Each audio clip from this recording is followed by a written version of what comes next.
पंचायतीचं पूर्वीचं सार्वजनिक शौचालय होतं त्याची अवस्था खूप वाईट होती। आता ही यांची जी संस्था आहे ह्या दलित वेलफेअर सोसायटी, ह्या सोसायटीने ह्या शौचालयाची पूर्ण जी दुरुस्ती सगळं जे काय केलंय त्याचा एक रुपया त्यांनी खर्च केलेला आहे आणि आपण त्यांना वापरा म्हणजे हस्तांतरण अशी प्रयोगावर दिलंय। ते पे अँड यूज शौचालय आहे, त्याच्यामुळे आता जे त्याचे चार्जेस आहेत ते तुम्हाला पेड करून त्याचा वापर करता येईल। इथे घाण होते फार, दरवाजे तोडायचे, म्हणून आता हे सगळं अद्ययावत स्वरूपाचं असं शौचालय आंघोळ पण करू शकतात ग्रामपंचायतीच्या माध्यमातून आणि या दलित वेलफेअर संस्थेच्या माध्यमातून हे असे सुसज्ज शौचालय आपण तयार केलेले आहे। आजच्या उद्घाटन प्रसंगी आमचे सन्मान्य सरपंच, सन्मान्य उपसरपंच, सर्व सन्मान्य सदस्य आणि आपण गावातील सर्व सन्मान्य ग्रामस्थ बंधू, रिक्षावाले आणि पत्रकार बंधू या उद्घाटनाच्या कार्यक्रमाला उपस्थित झालेले आहेत।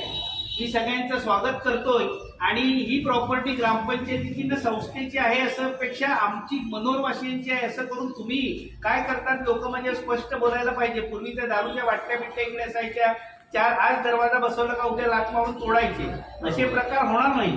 पण हे पण बाहेरचे आहेत, त्यांनी ह्या संस्थेने हा सगळा खर्च केलाय आणि ही सोड आपल्यासाठी केलंय त्यांनी, त्यांचाही एवढा खर्च केलाय, फायदा आहे।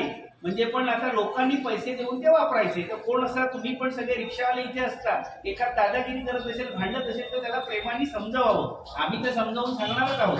आपल्या किती रुपये 5 रुपये फी आहे आपल्याकडे सगळ्यांना, म्हणजे आलं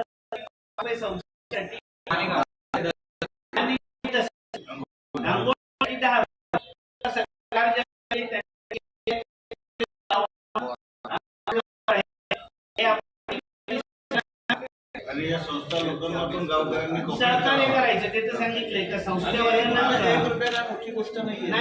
स्वच्छता आहे, इथे वास घेता येत